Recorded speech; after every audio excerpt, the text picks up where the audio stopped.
So you from Chicago, right? Yeah, What's you from West Side of Chicago, South Side, West Side, West Side? Northwest. Okay, all right. What was Chicago like growing up as a kid? What was that like?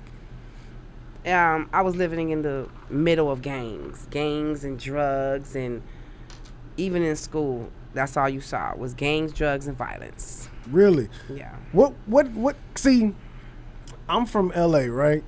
So I understand LA gang culture, Mhm.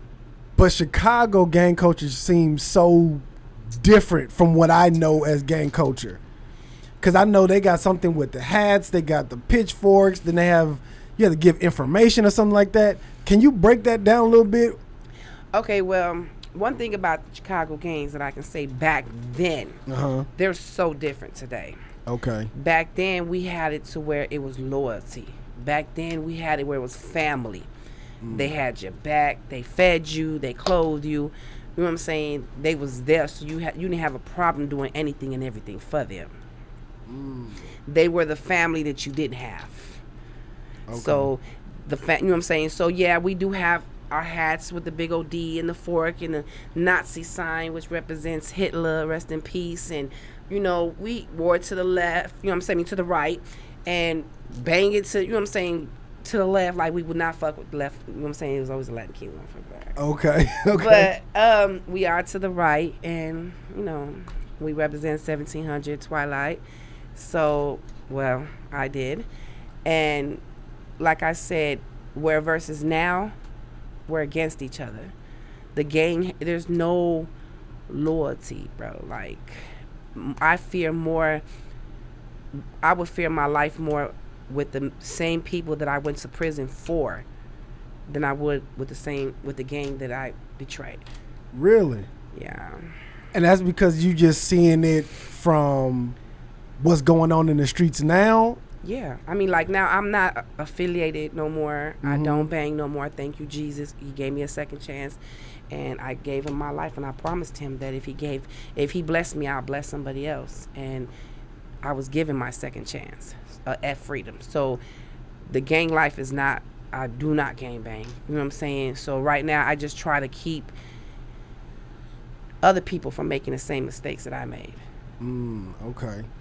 Now, what age did you start getting affiliated with gangs? My stepfather was a gang member of the Latin Kings, and my mother, may she rest in peace.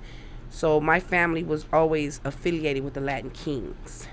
So growing up, my stepfather was a big time drug dealer, a big lord over the Latin Kings. That was his set. So growing up, I was always trained. I didn't have the Barbie doll and the teddy bears and the childhood that I was supposed to have. I had watching my stepfather beat people, kill people, get high, sell drugs, do all this.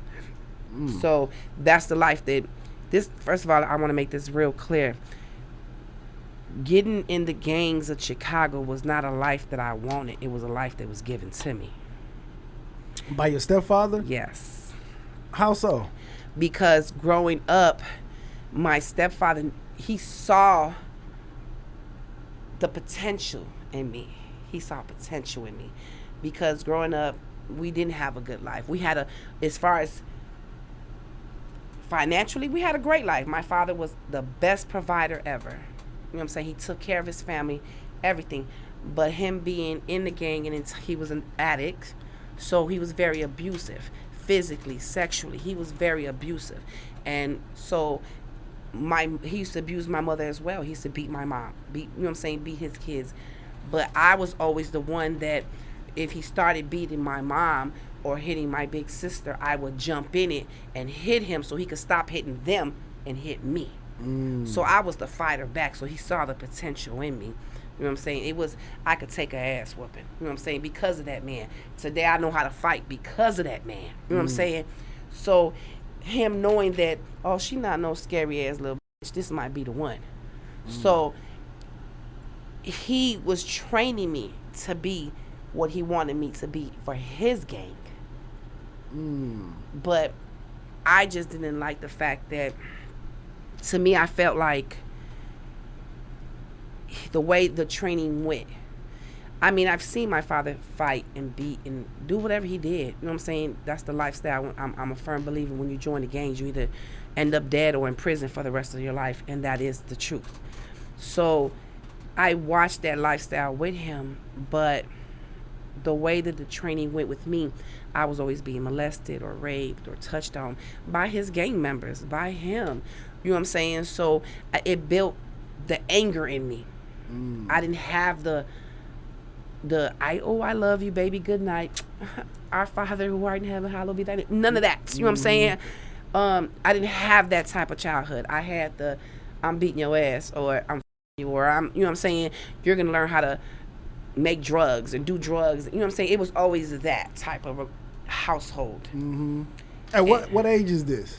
I started being touched at the age of 8, about 7 or 8. Really? By your stepfather, or Yes, just other? my stepfather. Really? It started off with my stepfather, and then as it started, you know what I'm saying, going from touching to escalating, his friends start doing it, his gangs start doing it, and I started to develop a hatred for the Latin Kings. And so I growing up, by the time I was 12 years old, I'm like, everything that you had taught me to do, everything that I didn't seen you and knew my father was, he's not scared of nobody, and everybody's scared of him. I didn't have moments where DCFS was called on my daddy and they was coming to remove me. I had went to school, my ear busted open and ribs swollen and everything, and they was coming to remove me from the house, and my daddy said, you can take her out in a body bag and your body bag too, and they left me there. And I have documents of DCFS saying we were threatened by the father, so we left her there. Really? And I was a child. So everybody feared him. Everybody feared him. Police officers, everybody feared my father. My father was a very fearful man. So my mother feared him. God bless her soul, and she was a good mother, and she tried, you know what I'm saying, her very best. My family, who tried to help in the situation, but couldn't out of fear. So thank God today, thank you Jesus, my father is a pastor, turned his life over. He does not gangbang, he doesn't do no drugs. He turned his whole life, he dedicated his life to his grandkids. He's raising his grandkids, and he works hard to the bitter bone to make sure that they have everything that they need and want. You know, my mother died in '08, and that was his very best friend, and he was there for her, and I'm grateful because he was there for her till she took her very last breath. But thank God that he brought my mother to Jesus, and they found Jesus together, and they changed their whole life. When I say their whole life, sir, my dad don't look at a drug. He wouldn't dare look at no gang banging stuff. He's very apologetic. Every time he talks to me, he'll be like, baby, I love you. I'm sorry. I'm like, I love you too, daddy. It's okay. You know what I'm saying? I forgive you. I forgive you. Yeah. If you want to donate to Jackie's foundation to get her dog training started, please tap on the link below and donate, okay? Thank you for tapping in with us. In order to see more clips like this, check out this video here or check out this one here.